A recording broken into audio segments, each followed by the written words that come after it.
আরাফার পাহাড়ের নাম কি? জাবাল রহমত, রহমত নাজিলের পাহাড়। এটার মধ্যে আল্লাহর রহমত নাজিল হয়েছে। হাদিস শরীফের মধ্যে আছে এই আরাফার ময়দানেই আল্লাহ তাআলার আদালত কায়েম হবে কিয়ামতের ময়দানে। সুবহানাল্লাহ, আল্লাহ পাকের আদালত কায়েম হবে। पारे पार जाएंगे जमीन पर जलजला होगा, पारे पार जाएंगे जमीन पर जलजला होगा, मोहम्मद तख्त पर होगा अदालत पर खुदा होगा, मोहम्मद तख्त पर होगा আদালত পর খুদা হোগা। আরে সে আরাফার ময়দানের ইতিহাস মুসলমান আজকে জানে না। সেটা তো আমাদের আম্মা আব্বার ইতিহাস। আমাদের আম্মা আব্বার বিচ্ছিন্ন হওয়ার পরে ওনাদের একত্রিত হয়ে সেখানে আল্লাহর কাছে ফরিয়াদ করার ইতিহাস, রহমত নাজিল হওয়ার ইতিহাস। দোয়া চেয়েছেন আল্লাহ, রব্বানা, হে আমাদের প্রভু। এখানে আল্লাহ বলেন নাই রব্বানা। রবের অর্থ হলো তিনটা।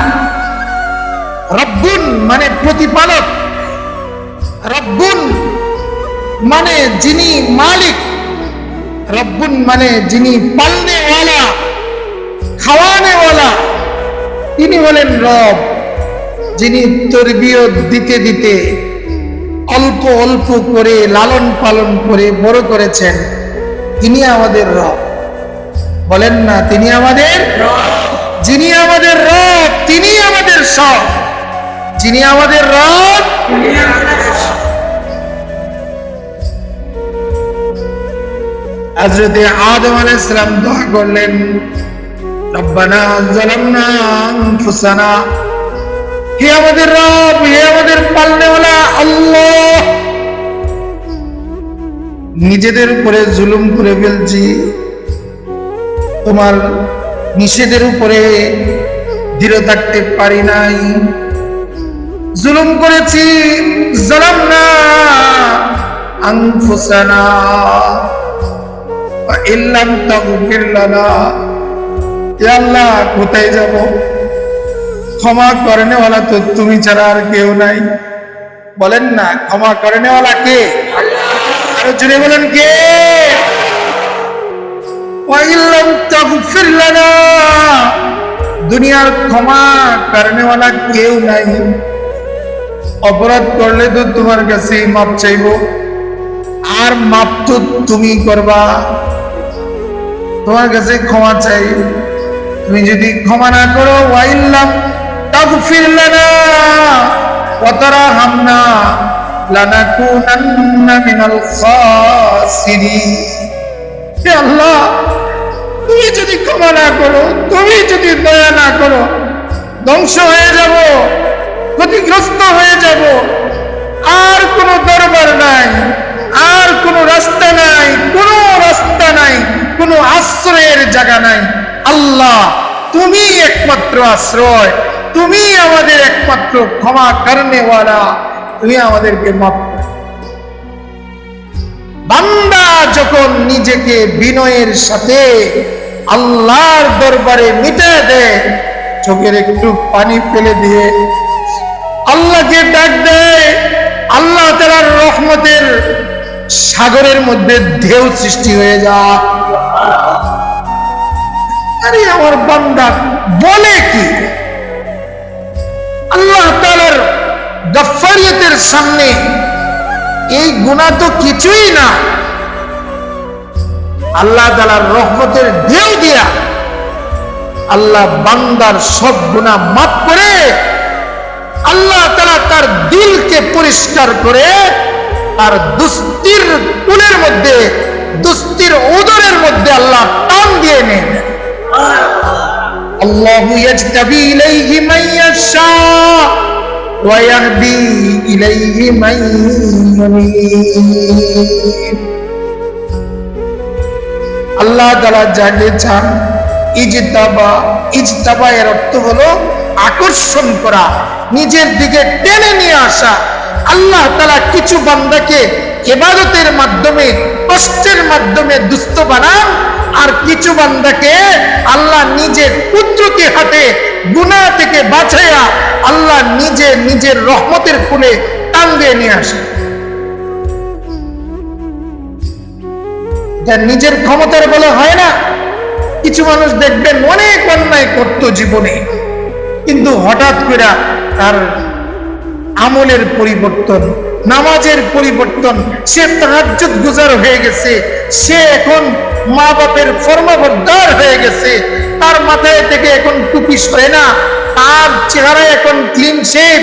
সেই আপনার কি বলে নাপিতের দোকানে গিয়ে সে ক্লিন শেভ করে না, তার চেহারার মধ্যে নবীর ভালোবাসা দেখা যায়, তার মাথার চুলের মধ্যে নবীজির আদর্শ দেখা যায়, তার গায়ের পোশাক দেখলে নবীর প্রেমিক মনে হয়।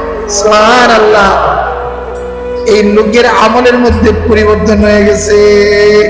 সিবগাতাল্লাহ আমান আহসানু মিনাল্লাহি সিবগা ওয়া নাহনু লাহু আবিদুন। কয়েকটি মাস বলেছেন, তার মধ্যে শাওয়াল, জিলকদ, জিলহজ।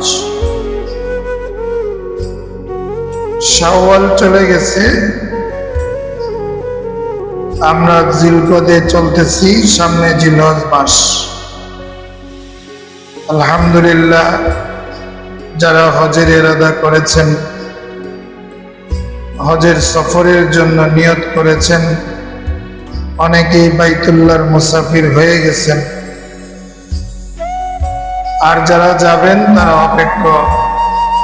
অপেক্ষায় আছেন, নির্ধারিত সময়ে উপস্থিত হবেন। হজ ইসলামের গুরুত্বপূর্ণ একটি রুকন। ইসলামের মূল স্তম্ভ হলো পাঁচটি। বুনিয়াল ইসলাম আলা খামস, শাহাদাতু আল্লা ইলাহা ইল্লাল্লাহ ওয়া আন্না মুহাম্মাদান আবদুহু ওয়া রাসূলুহু ওয়া ইকামুস সালাহ ওয়া ইতাউজ যাকাহ ওয়া সাওমি রমাদান ওয়া হজ্জুল বাইতি ইন ইসতাতা ইলাইহি সাবিল। পঞ্চম বিধান হলো হজ্জে বাইতুল্লাহ। আল্লাহ রাব্বুল আলামিন হজকে ধনীদের উপরে ফরজ করেছেন। যাদের হজে যাওয়ার সম্পদ রয়েছে, এমনকি হজ থেকে ফিরে আসার আগ পর্যন্ত পরিবারের লোকদের খরচ যোগানোর ব্যবস্থা রয়েছে, এমন মুসলমানের উপরে জীবনে একবার হজ ফরজ করেছেন। নামাজ যেমন ফরজ, রোজা যেমন ফরজ, মালের নেশাব পরিমাণ মালিক হলে যাকাত দেওয়া যেমন ফরজ, অনুরূপভাবে হজ্জে বাইতুল্লাহ এটাও ফরজ। নামাজ যদি কেউ অস্বীকার করে সে যেমন কাফের, হজ্জে বাইতুল্লাহকে কোনো মুসলমান যদি অস্বীকার করে সেও কাফের। কেউ যদি নামাজ ফরজ হওয়াকে বিশ্বাস করার পর গাফলতির কারণে নামাজ না পড়ে, তাহলে ঈমান থাকবে কিন্তু ফাসেক হবে।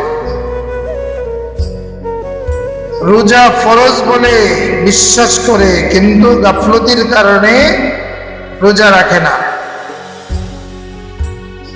তাকে মুমিন বলা হবে কিন্তু গুনাহগার মুমিন।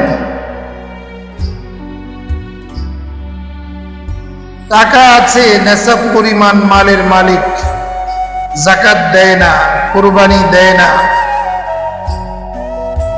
তাকে ইমানদার বলা হবে, কিন্তু গাফলতির কারণে সে নাফরমান ইমানদার। অনুরূপভাবে হজের বিষয়, হজ্জে বাইতুল্লাহ কারো টাকা আছে কিন্তু গাফলতির কারণে যায় না, অথবা দুনিয়ার কোনো অজুহাতের কারণে।